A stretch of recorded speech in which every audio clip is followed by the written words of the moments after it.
শুক্রবার। ভারতবর্ষের সর্বকালের অন্যতম নিষ্ঠাবান কর্মবীর সুভাষচন্দ্র বসুর ৭৯তম পূর্ণ জন্মদিবস।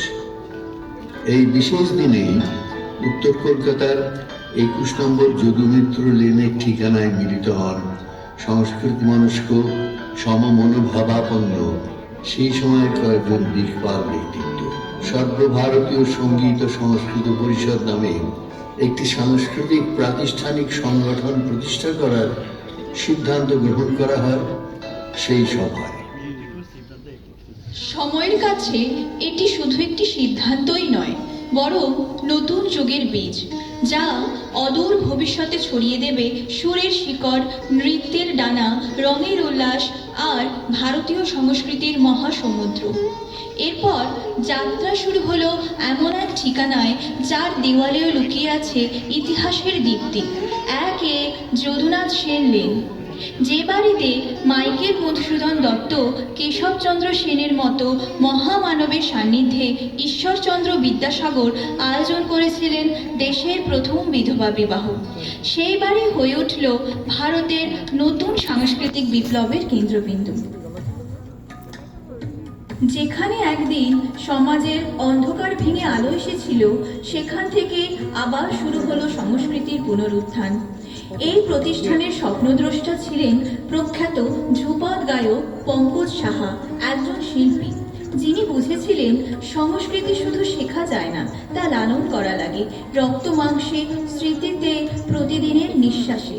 তিনি ছিলেন প্রতিষ্ঠাতা, কিন্তু তার পাশে ছিলেন আরেক যোদ্ধা, প্রখ্যাত রবীন্দ্রসঙ্গীত শিল্পী প্রয়াত শ্রী কাজল সেনগুপ্ত, যিনি পরবর্তীকালে এই প্রতিষ্ঠানের সম্পাদক হিসেবে দায়িত্ব গ্রহণ করেন।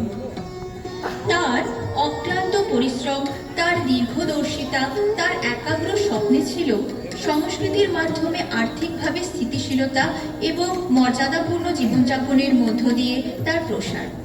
আর সেই একই চিন্তাধারাকে বহন করে নিয়ে বর্তমানে এই পরিষদকে এগিয়ে নিয়ে চলেছেন তারই সুযোগ্য পুত্র ডক্টর শান্তনু সেনগুপ্ত। এই দীর্ঘ পথ চলায় তাদের সঙ্গে হাতে হাত মিলিয়েছেন বহু প্রখ্যাত শিল্পী, আজ যারা প্রতিষ্ঠানটির সম্মান, শক্তি ও স্পন্দন।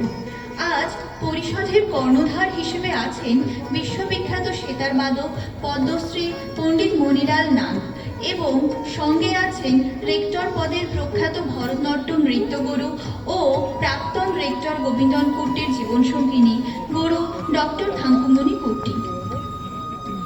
এক সময়ে ৬ একর জায়গা জুড়ে নির্মিত ২ তলা ঐতিহ্যবাহী ভবন, আজ যার নাম সংস্কৃতি ভবন, সেখান থেকে সর্বভারতীয় সঙ্গীত ও সংস্কৃতি পরিষদ শুধু দেশে নয়, দীর্ঘ অর্ধ শতকে ছড়িয়ে পড়েছে বিদেশেও। বেলজিয়াম থেকে শুরু করে বাংলাদেশ, আমেরিকা, ইউরোপীয় ইউনিয়ন, মোট প্রায় ৩০টিরও বেশি দেশে তাদের সাংস্কৃতিক প্রভাব ছড়িয়ে পড়েছে আলোর মতো। রবীন্দ্রভারতী বিশ্ববিদ্যালয় স্বীকৃতি দিয়েছে এই প্রতিষ্ঠানকে। স্বীকৃত হয়েছে রাজা মানসিং তোমার university of music and arts, Indira কলা সঙ্গীত বিশ্ববিদ্যালয় এর সমতুল্য সাংস্কৃতিক মূল্যায়ন। শুধু তাই নয়, এটি আজ সরকারি কর্পোরেশন হেরিটেজ বোর্ডের অন্তর্ভুক্ত একটি সাংস্কৃতিক স্থাপনা। পশ্চিমবঙ্গ সরকার তাদের জন্য আলাদা জায়গা বরাদ্দ করেছে নিজস্ব বিশ্ববিদ্যালয় গড়ে তোলার জন্য। এমনকি পরিষদের নিজস্ব লোগো নিয়ে সরকারি ডাক টিকিটও প্রকাশিত হয়েছে। ভারতের সাংস্কৃতিক মঞ্চে তাদের অবদান কতটা দৃঢ় তা বলাই বাহুল্য। দেশের নানা সরকারি কলেজ এই প্রতিষ্ঠানের সঙ্গে যুক্ত হয়েছে। আজ বিশ্বের বিভিন্ন প্রান্তে ছড়িয়ে থাকা তাদের ২ কোটির বেশি প্রাক্তন ছাত্রছাত্রী এই প্রতিষ্ঠানকে আন্তর্জাতিক খ্যাতি এনে দিয়েছে। এতে থেমে থাকেনি এসএসএসপি, শুধু একটি ডিপ্লোমা বা পরীক্ষামূলক বোর্ড হয়ে নয়, আজ এই প্রতিষ্ঠানটি একটি গ্লোবাল কালচারাল পাওয়ার হাউস হয়ে উঠেছে। তাদের উদ্যোগে নিয়মিত আয়োজন হয় all India talent merit competition, world music day, the Guru Govindan Kutty classical dance festival, Barshabaran, Maghotsav, national level art exhibition, শিল্পী কর্মশালা, আর্ট ক্যাম্প এবং অসংখ্য সাংস্কৃতিক উদ্যোগ।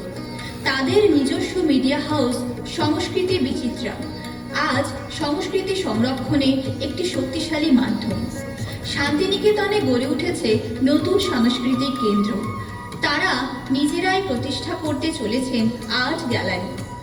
আরও সম্প্রতি অ্যাডামাস বিশ্ববিদ্যালয়ের সহযোগিতায় চালু করেছেন নতুন দুটি কোর্স, ডিফাইন এবং ডিমি। তাছাড়াও পরিষদের সার্টিফিকেট এখন সরকারি চাকরির সাংস্কৃতিক কোটায় বৈধ বলে স্বীকৃত। শিক্ষকদের জন্য একটি ফ্রি ওয়েব পেজ indiaculture.in তৈরি করা হয়েছে, যা তাদের একটি ব্যক্তিগতকৃত ওয়েব পেজ প্রদান করবে এবং যা তাদেরকে ডিজিটালি পরিচিতি পেতে সহায়তা করবে। এমনকি পরিষদের সঙ্গে যারা 20 বছরের বেশি সময় ধরে যুক্ত আছেন তাদের সম্মানার্থে লাইফ টাইম অ্যাচিভমেন্ট অ্যাওয়ার্ড দেওয়া হয়। 10 বছরের বেশি দিন ধরে যুক্ত থাকলে তাদের জন্য থাকে সর্বভারতীয় অ্যাওয়ার্ড। কিন্তু এবার নতুন নজর পড়েছে সেই নির্জন যোদ্ধাদের দিকে, যারা প্রতিদিন শিল্পচর্চার মাধ্যমে আগামী প্রজন্মকে গড়ে তোলেন। তাদের নিঃশব্দ সংগ্রাম